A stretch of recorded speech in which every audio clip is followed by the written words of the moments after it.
I think our country is finished. I do. I believe our country is finished.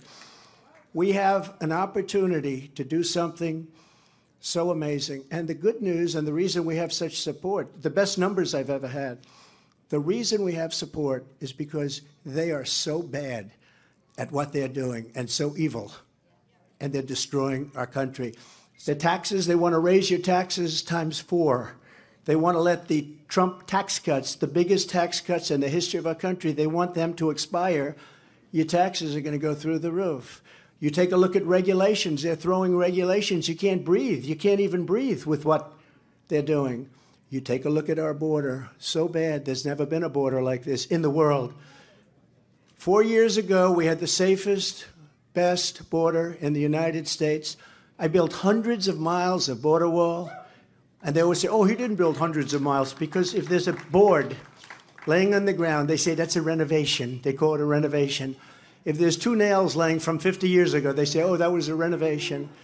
These are very dishonest people, and you're always fighting them. You can never forget history, because if you forget, you never recover from it, and you repeat. And we're not going to repeat. We're going to have the greatest election success. We're going to turn our country around. If you take a look throughout the history of our country, if you took the 10 worst presidents in the history of this not great country right now, it's a country in decline, it's a troubled country, it's a failing country, frankly.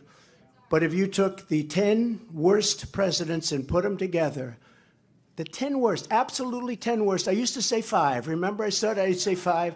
Then I said, wait a minute, we can add another 5. They would not have done the damage that crooked Joe Biden has done to our wonderful country. They would not have done the damage. There's never been anything like it. And you say, are they stupid people? I don't think so, because nobody can cheat that well if they're stupid. Do they hate our country? They must hate our country, because there's no other reason that they can be doing the things they do. Take a look.